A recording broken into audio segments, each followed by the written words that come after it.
Hello बच्चों, मैं सुधा त्रिपाठी स्वागत करती हूँ आपका चौपाल एजुस वर्ड के यूट्यूब प्लेटफॉर्म पे। जैसा कि आपको पता है कि उत्तर प्रदेश लोक सेवा आयोग में एलटी ग्रेड की परीक्षा होने वाली है, जिसके लिए मैं हिंदी विषय पे के क्वेश्चन को लेके आई हूँ। और मैं इसमें आज फिर 20 क्वेश्चन को लेकर आपके सामने उपस्थित हूँ और आज अपना 20 क्वेश्चन सॉल्व करते हैं। चलिए देखते हैं हमारा क्वेश्चन कैसा है।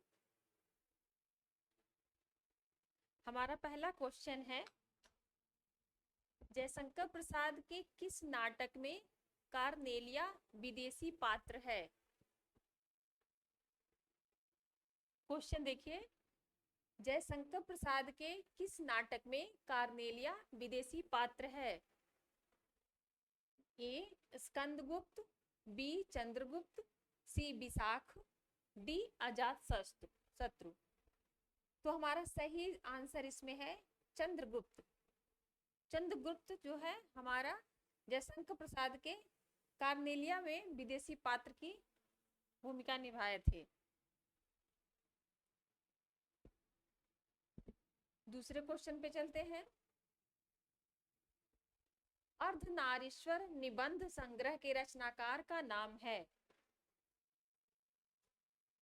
अर्धनारीश्वर निबंध संग्रह के रचनाकार का नाम है ए शांतिप्रिय द्विवेदी, बी रामधारी दिनकर, सी अज्ञेय और डी वासुदेव शरण अग्रवाल। तो हमारा सही आंसर है रामधारी दिनकर जी हैं।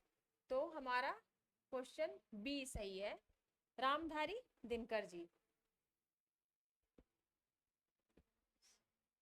क्वेश्चन नंबर 3, सीट नंबर 6 किस लेखिका की कहानी संग्रह है?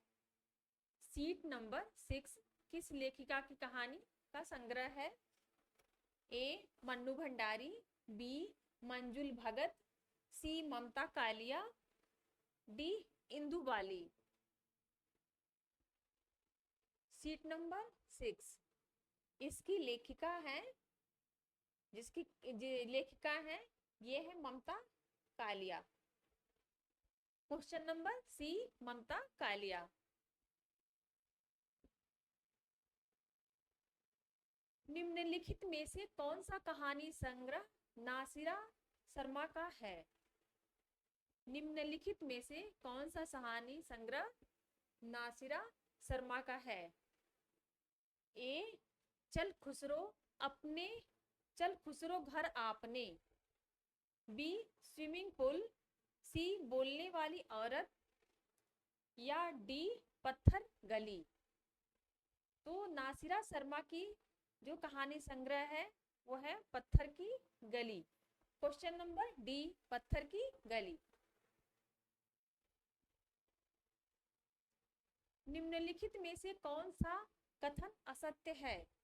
यहाँ पे कुछ क्वेश्चन दिए गए हैं, उसमें कौन सा क्वेश्चन गलत है ये देखना है। मन पवन की नौका नाथ राय का निबंध संग्रह। मन पवन की नौका कुबेर नाथ राय का निबंध संग्रह है। बी विचार और वितर्क हजारी प्रसाद द्विवेदी का निबंध संग्रह है। सी कौन तू फुलवा बीनन हारी विवेकी राय का निबंध है। तो इसमें हमको देखना है कि इसमें कौन सा सही नहीं है।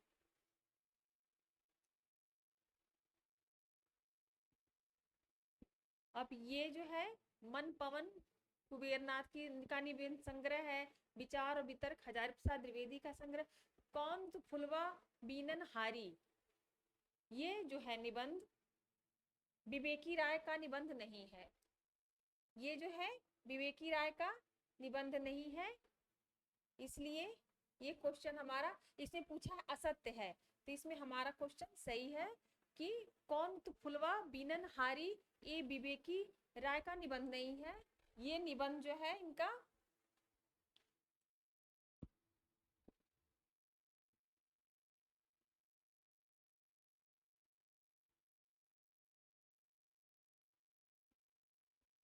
ये निबंध जो है विद्या नवानिवास मिस्र का है?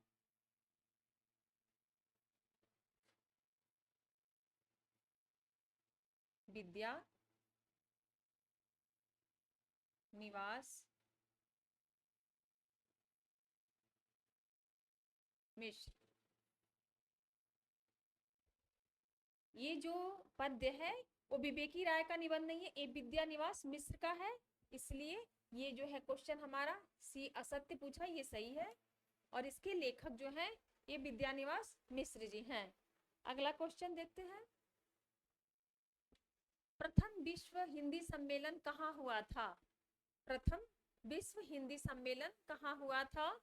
ए दिल्ली, बी नागपुर, सी मॉरिशस, डी लंदन। तो हमारा सही आंसर है इसमें बी नागपुर। हमारा सही आंसर है बी नागपुर। प्रथम विश्व हिंदी सम्मेलन नागपुर में हुआ था।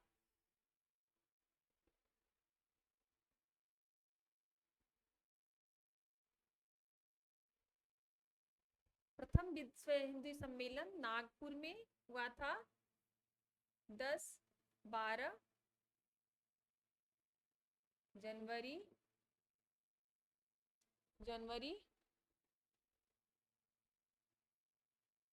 1975।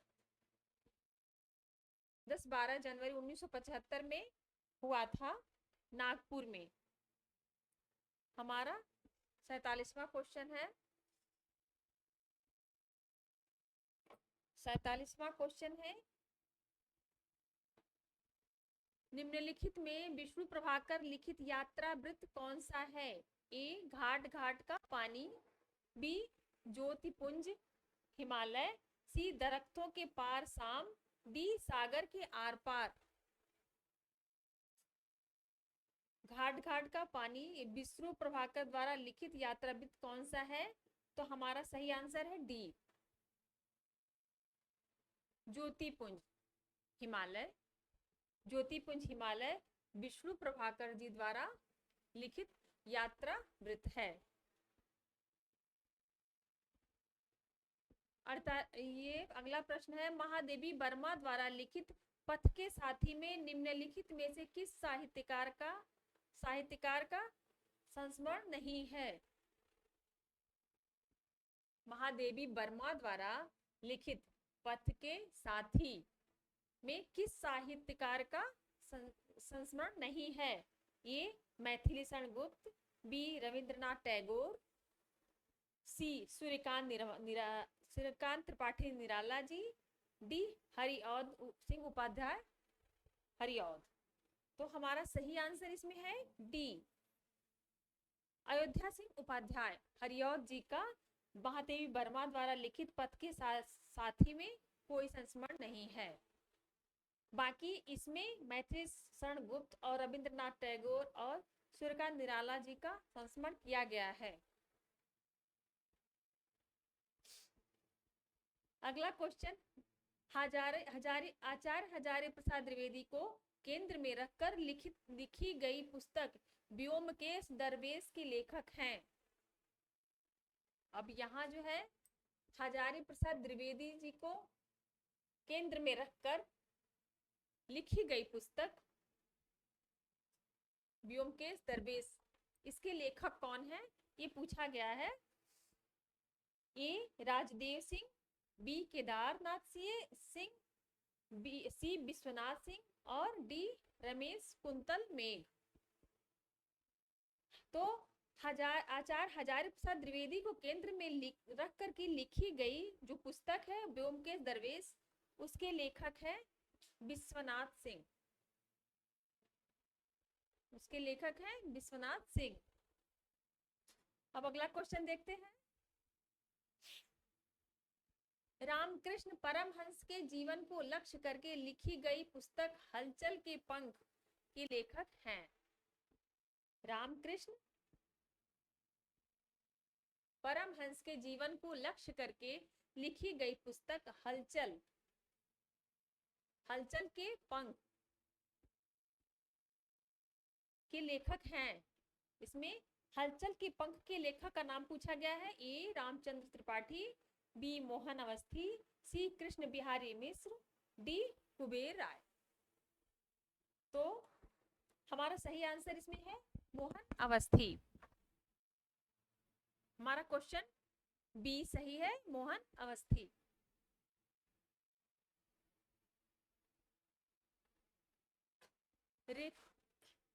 रेखाएं बोल उठी, रेखा चित्र किसने लिखा है? रेखाएं बोल उठी, रेखा चित्र किसने लिखा है? ए देवेंद्र सत्यार्थी, बी शांतिपुर द्विवेदी, सी शिवपूजन सहाय, या डी उपेंद्र नाथ अस। तो इसके रेखाएं बोल उठी, रेखा चित्र जिसने लिखा है वो है ए देवेंद्र सत्यार्थी।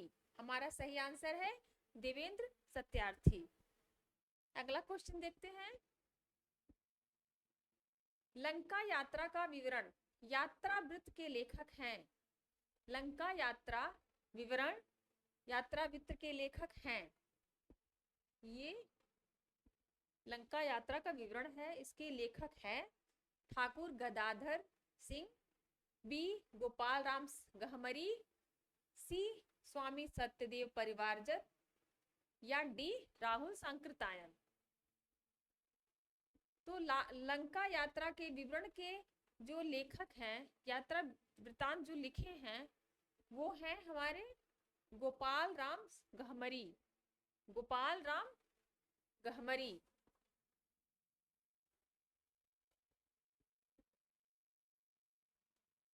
गोपाल राम गहमरी लंका यात्रा विवरण के लेखक हैं। अगला क्वेश्चन है, निम्नलिखित आत्मकथाएं और उनके लेखकों में से कौन सा युग्म सही है? यहाँ पे कुछ आत्मकथाएं दी गई हैं और यहाँ पे लेखकों के नाम दिए गए हैं। तो इसमें कौन सा सही है ये देखना है। ये सहचर और समय अमृता प्रीतम, डी कस्तूरी कुंडल बसे प्रभा खेतान, डी टुकड़े टुकड़े दास्तान अमृतलाल नागर, डी घर की बात चतुरसेन शास्त्री। तो हमको ये देखना है इसमें ये लेखक कौन है और इसके अमृता प्रीतम, कस्तूरी कुंडल बसे, सी। हमारा सही आंसर है टुकड़े टुकड़े दास्तान अमृतलाल नागर। अमृतलाल नागर टुकड़े टुकड़े दास्तान जो है उसके लेखक अमृतनाथ लाल नागर हैं।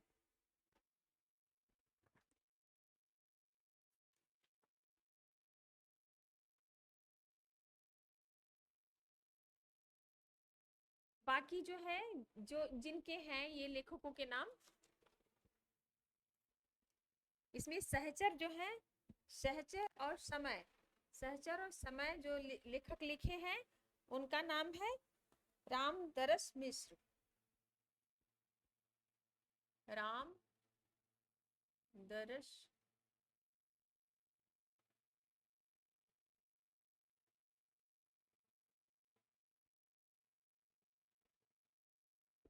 रामदरस मिश्र। और ये कस्तूरी कुंडल बसे, इसके लेखक हैं मैत्रेयी पुष्पा।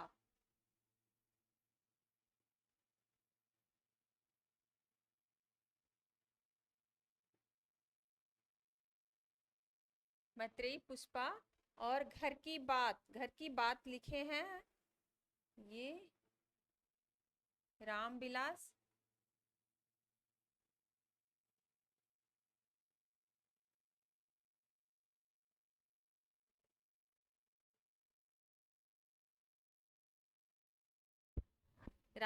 शर्मा। सहचर और समय जो है रामदरस मिश्र का है, कस्तूरी कुंडली बसे मैत्रेयी पुष्पा का है, और टुकड़े टुकड़े दास्तान अमृतलाल नागर के हैं, और घर की बात रामविलास शर्मा का है।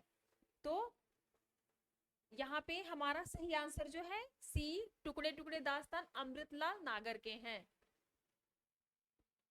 चलते हैं अगले क्वेश्चन पे। आत्मनिरीक्षण किसकी आत्मकथा है? आत्मनिरीक्षण किसकी आत्मकथा है?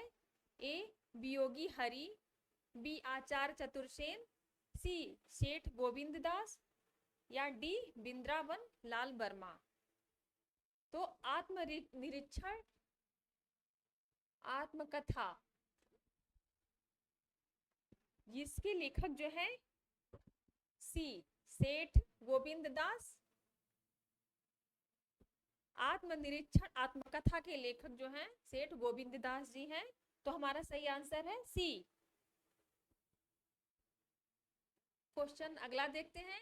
प्रेमचंद की जीवनी कलम का मजदूर की रचनाकार है। प्रेमचंद की जीवनी कलम के रचनाकार के कलम के मजदूर के रचनाकार हैं। यहाँ पे प्रेमचंद जो लेखक हैं और उनका जो कलम का मजदूर रचनाकार के लेखक हैं, ए अमृत राय, बी मदन गोपाल, शिवरानी देवी, या डी प्रभाकर।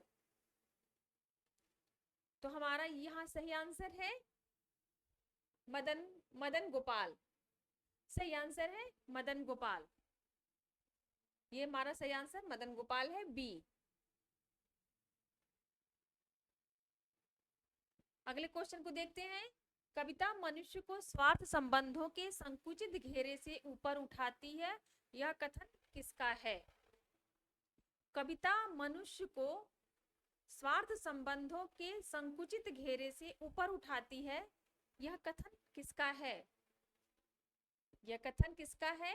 आचार्य रामचंद्र शुक्ल, बी आचार्य हजारी प्रसाद द्विवेदी, सी श्याम सुंदर दास, डी नागेंद्र। कविता मनुष्य को स्वार्थ संबंधों के संकुचित घेरे से ऊपर उठाती है, यह कथन जो है आचार्य रामचंद्र शुक्ल जी का है। आचार्य रामचंद्र शुक्ल जी ने ही इस वाक्य को लिखा है। कविता मनुष्य को स्वार्थ संबंध के संकुचित घेरे से ऊपर उठाती है। ये सही है कि हमें कविताओं के माध्यम से बहुत सारी चीजें सीखने को मिलती हैं। तो ये हमारा सही आंसर है ए आचार्य रामचंद्र शुक्ल। अगला क्वेश्चन देखते हैं। संकलन त्रय के अंतर्गत कौन सा तत्व सम्मिलित नहीं है? संकलन त्रय के अंतर्गत कौन सा तत्व सम्मिलित नहीं है? ये है संकलन त्रय, और इसमें है संकलन तत्व के अंतर्गत ए स्थान, बी काल, सी घटना, या डी गीत। तो संकलन त्रय के अंतर्गत स्थान भी सम्मिलित है, काल भी सम्मिलित है और घटना भी सम्मिलित है। एक चीज नहीं सम्मिलित है, वो है गीत। तो हमारा सही आंसर है गीत। संकलन त्रय के अंतर्गत स्थान, काल और घटना तीनों सम्मिलित है, बस गीत सम्मिलित नहीं होता है। तो हमारा सही आंसर है डी गीत।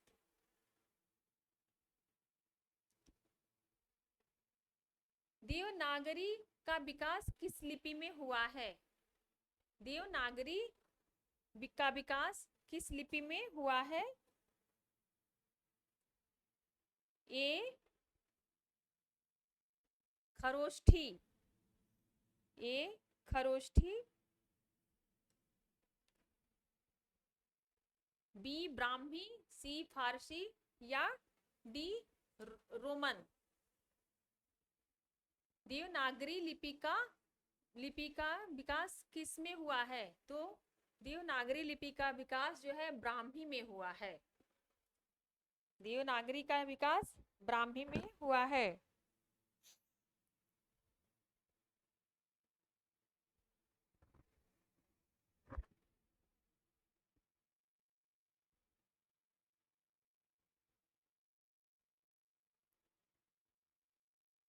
देवनागरी का विकास ब्राह्मी में हुआ है।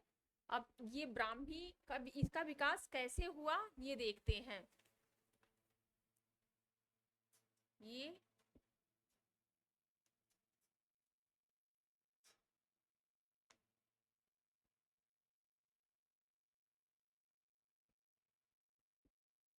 ब्राह्मी कहाँ गई साला दादा।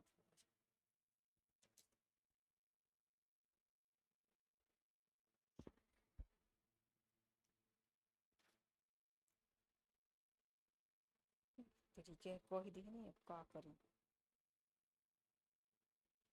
ब्राह्मी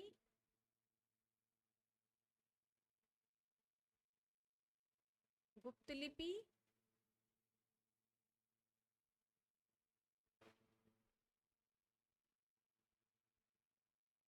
कुटिल लिपि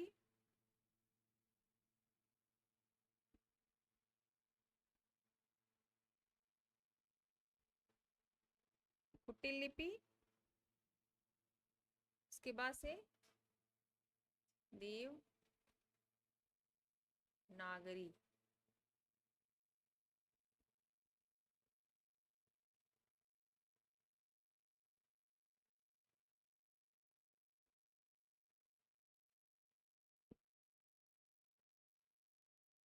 ब्राह्मी से गुप्त लिपि, कुटिल लिपि, फिर देवनागरी। तो देवनागरी का विकास ब्राह्मी से हुआ है। अगला क्वेश्चन, नाटक को पंचम वेद की मान्यता किसने प्रदान की?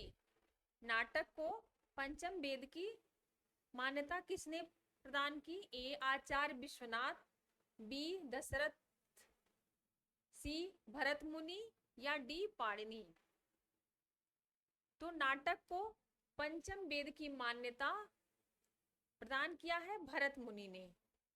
नाटक को पंचम वेद की मान्यता भरत मुनि ने प्रदान किया है। अगला क्वेश्चन, अर्थ वैमलस्य प्रसादम, अर्थ की विमलता ही प्रसाद गुण है, उपर्युक्त परिभाषा किस आचार्य की है? अर्थ प्रसाद, अर्थ वैमलस्य प्रसादम, अर्थ की विमलता ही प्रसाद का गुण है। अर्थ वैमलस्य का मतलब है अर्थ की विमलता ही प्रसाद का गुण है। यह कथन किस आचार्य की है? इस कथन को किस आचार्य ने कहा है? ए आनंदवर्धन, बी रुद्रक, सी वामन, या दंडी। तो इस आचार्य वैमल्य प्रसादम को वामन ने की परिभाषा वामन ने दी है। आचार्य वामन ने, आचार्य वामन ने अर्थ की विमलता ही प्रसाद है, इसके बारे में बताया है, इसकी परिभाषा दी है। तो आज हमारा 20 क्वेश्चन समाप्त हुआ। मिलते हैं अगले क्वेश्चन में। तब तक के लिए नमस्कार।